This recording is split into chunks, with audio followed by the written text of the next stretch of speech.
जय हिंद। हम आप सभी से उम्मीद करते हैं आप सब बहुत अच्छे होंगे। हम आप सभी के लिए ऐसी ही एजुकेशन वीडियोस अपने इस एजुकेशन चैनल पर लाते रहते हैं।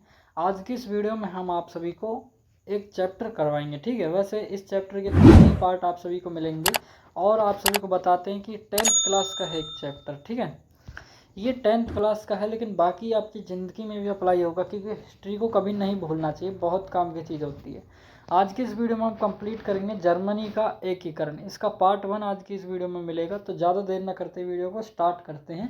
आप सभी को कहते हैं कि वीडियो को अंत तक देखते रहना, क्योंकि आप सभी को अगर अच्छे नंबर लाने हैं तो इस चैप्टर को ज़रूर पढ़ लेना, कि भाई हिस्ट्री में बहुत आसान पड़ता है। हिस्ट्री को आप बना करके भी लिख सकते हैं। देखिए, ज़्यादा देर न करते हम इस वीडियो को चालू करते हैं। देखिए, सबसे पहली चीज़, जर्मनी का जो एकीकरण था। जर्मनी एक छोटा सा देश है जो यूरोप के अंदर स्थित है, ठीक है।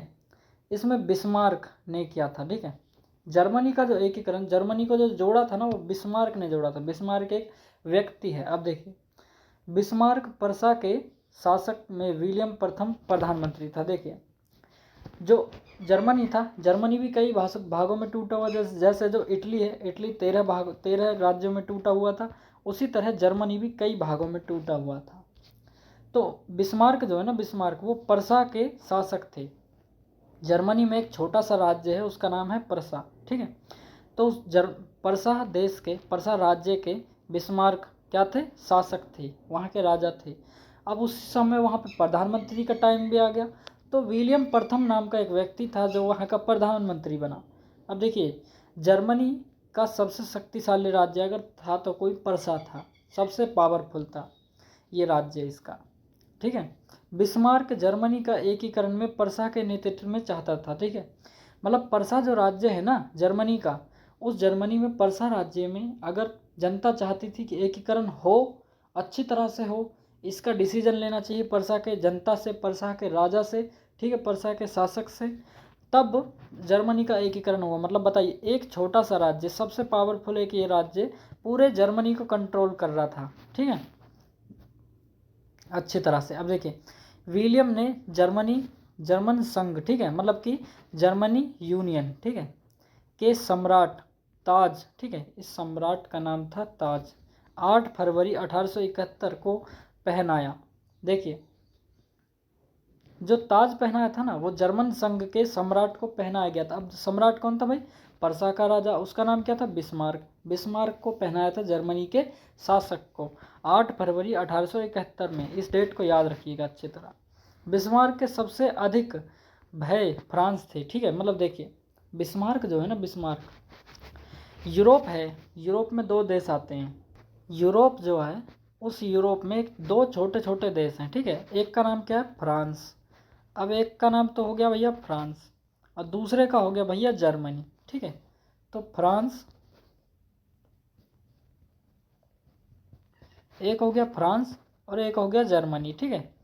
तो फ्रांस जो है ना, फ्रांस से बहुत डर लगता था इस जर्मनी में, जर्मनी को। तो जर्मनी का शासक कौन था?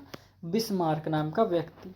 इस जर्मनी के शासक को फ्रांस के लोगों से डर लगता था, फ्रांस से डर लगता था बहुत ज़्यादा वाला। अब आप बताइए, जब फ्रांस से डर लगता है, ठीक है,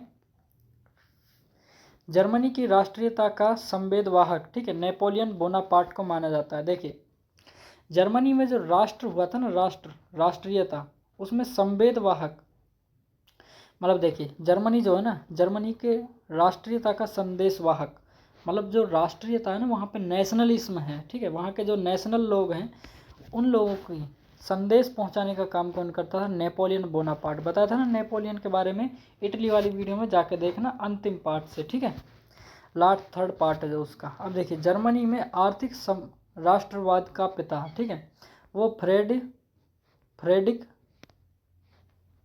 फ्रेडरिक लिस्ट को कहा जाता है, ठीक है, को माना जाता है। देखिए, जर्मनी में जो आर्थिक यानी पैसे की जो राष्ट्रवादी नीति थी, ठीक है, उसका पिता किसको कहा जाता है? Friedrich List. अच्छी तरह से समझ गए होंगे इस लाइन को भी। आगे देखिए, जर्मनी राष्ट्रीयता, ठीक है, जर्मनी में जो राष्ट्रीयता, नेशनलिस्ट जो था ना, मतलब राष्ट्रीय सभा जो थी, उसमें डायट के नाम से जाना जाता है। जर्मनी की जो राष्ट्रीय सभा थी उसको डायट कहा जाता है। याद रखना ये शब्द, डायट, ठीक है, ये कुछ चीज़ें ऐसी आएंगी पेपर में जो आप सभी को दिक्कत देंगी, इसलिए मैं कह रहा हूँ आप सभी इसको याद करते चलिए एक एक चीज़ को अच्छी तरह से। तो डायट के नाम से इसकी लोकसभा राज्यसभा को कहा जाता है, राष्ट्रीय सभा को इससे जाना जाता है। यह फ्रैंकफर्ट में होती है। देखिए जर्मनी के एक छोटा सा राज्य है, उसका नाम क्या है, फ्रैंकफर्ट। सबसे शक्तिशाली राज्य है प्रसा, तो याद रखना सबसे शक्तिशाली प्रसा, और एक छोटा सा राज्य क्या नाम है, फ्रैंकफर्ट। दोस्तों आप सभी को बताना चाहते हैं, यहाँ तक मैं आपका पार्ट 1 कंप्लीट हो गया, क्योंकि ज़्यादा बड़ी वीडियो हो जाए कोई नहीं देखता है, आप सबके लिए बनाते हैं इतना ईमानदारी से 10th क्लास के बच्चों के लिए, और आप सब देखते नहीं हैं, अच्छा नहीं लगता। ठीक है, वीडियो को अंत तक देखते रहा करिए। और आप सभी को बताना चाहते हैं हमारे टेलीग्राम चैनल को ज्वाइन करिए भाई, क्योंकि आप सभी को ऐसे ऐसे नई नोटिफिकेशन हम आप सभी को देखते रहेंगे। और अगर आप हमारे इस चैनल को सपोर्ट नहीं करेंगे तो हम एक लिमिट की, मेरी भी एक लिमिट है भाई, मैं इसके अलावा कुछ और काम करेंगे। फिर अगर आप सभी चैनल को सपोर्ट नहीं करेंगे तो आप कमेंट करके बता देना, ठीक है। और हम अब इस यूट्यूब चैनल को छोड़ेंगे बहुत जल्द। तो मिलते हैं नेक्स्ट वीडियो में। जय हिंद।